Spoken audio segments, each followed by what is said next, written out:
ভোরের আজান শুনে আমার ঘুম ভেঙেছে। আমি ফজরের নামাজ পড়েছি এবং এখানে এসেছি সরস্বতী পুজোতে অংশগ্রহণ করছি।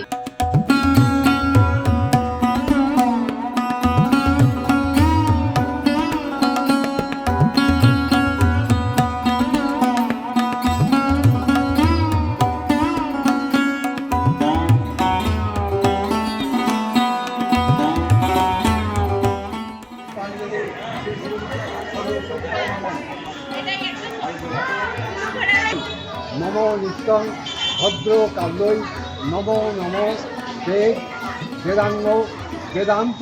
প্রত্যেক বছরের মতন এবছরও লালবাগ সিংহী হাই স্কুল এবং লালবাগ বয়েজ প্রাইমারি স্কুল যৌথ উদ্যোগে আমাদের সরস্বতী পুজো বেশ সমারোহের সঙ্গেই পালন করা হচ্ছে।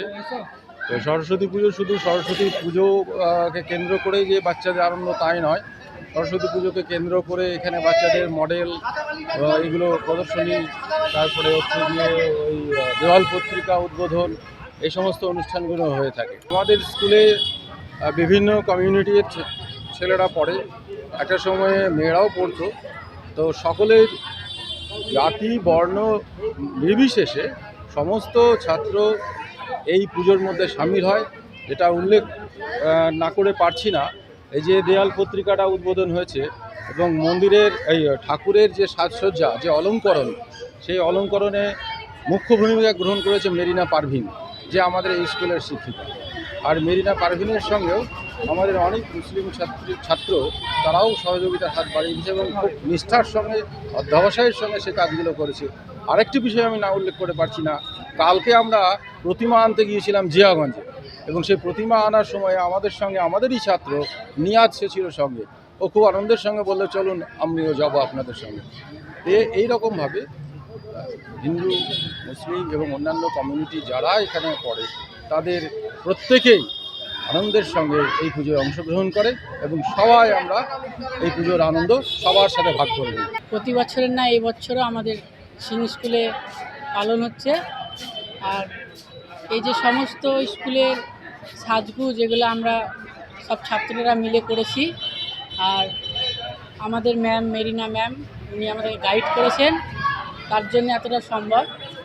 আর এই স্কুলের সমস্ত রকম ছোট বড় মিলিয়ে আমরা একসঙ্গে জাতি ধর্ম নির্বিশেষে মিলেমিশে আমরা এই কাজটা করি। কেন আমরা হিন্দু মুসলিম কিছু দেখি না, আমরা সব ভাই ভাই। আমরা যদি আমাদের স্কুলে যদি যদি কোনো হিন্দু ছেলের যদি কিছু হয় আমরা গিয়ে পাশে দাঁড়াবো, আর যদি আমাদের মুসলমানের ছেলেদের কিছু হয় হিন্দু ছেলেরা পাশে এসে দাঁড়াবো। এটা আমাদের উদ্দেশ্য।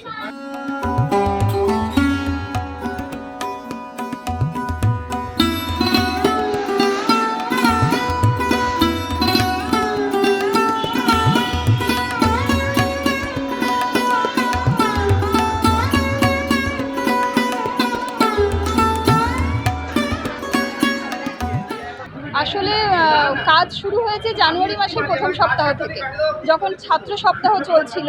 তো ছাত্র সপ্তাহে 7 দিনের একদিনের কর্মসূচিতে রেখেছিলাম ওয়ার্লি চিত্রকলার একটা কর্মশালা। তো সেই কর্মশালাতে ছাত্রদের দিয়ে ওয়ার্লি চিত্রকলাটা ঠিক কী, এটা একটা মহারাষ্ট্রের একটা উপজাতির একটা শিল্পকলা, যেটা অত্যন্ত সহজ। ছবিগুলো দেখলেই বোঝা যাবে রৈখিক এবং ত্রিভুজ আকৃতি ভীষণভাবে ব্যবহার হয়। তো সেটা থেকেই তখন মাথায় এসেছিল যে এই ধরনের ছবি ছাত্রদের দিয়ে করানোটা খুব সহজ হবে। তো সেখান থেকেই ওই কর্মশালার দিনেই মাথায় একটা আইডিয়াটা চলে এলো যে তাহলে এটাই আমাদের সরস্বতী পুজোর একটা থিম হোক।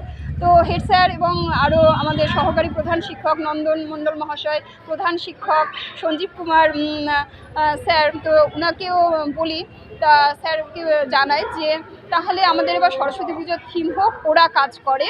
এবং সেটা আমরা এই ওয়ার্লি আর্টকে আশ্রয় করেই সমগ্র জায়গাটা প্যান্ডেল থেকে শুরু করে আশেপাশের করিডোর সমস্তটাই এটা দিয়েই হচ্ছে আমরা সাজাবো। রঙ্গোলি যেগুলো করা হয়েছে সেগুলো হচ্ছে ওয়ার্লি আর্ট। এবং এই ওয়ার্লি আর্টে যেহেতু বিভিন্ন শ্রমজীবী মানুষের ছবি আছে, তো আমরা বিভিন্ন স্তরের শ্রমজীবী মানুষদেরকে এই চিত্রকলার মাধ্যমে আমাদের সরস্বতী পুজোর যে ডেকোরেশন, এর মধ্যে দিয়ে আমরা সমস্ত শ্রমজীবী মানুষকে আমরা সম্মান জানাচ্ছি।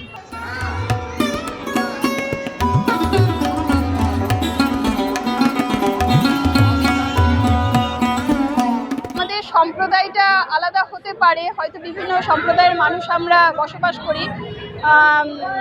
আসলে ধর্ম একসময় সৃষ্টি হয়েছিল মানুষের মধ্যে একতা তৈরি করার জন্য, কিন্তু বর্তমানে এটা বিপরীত কাজেই ব্যবহার হয়।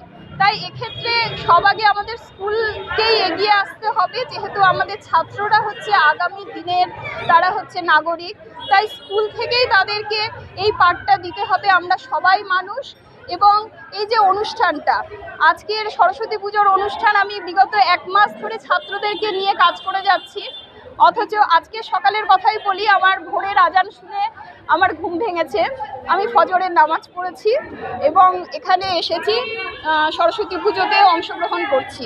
তো নিজের ধর্ম অবশ্যই আমাদের নিজেদের পালন করতে হবে, তার সঙ্গেও অন্যের ধর্মকে সম্মান জানানো, এটাই তো আমাদের দেশের সংস্কৃতি। স্কুলগুলোতে সরস্বতী পুজো মানে একটা মিলন উৎসব।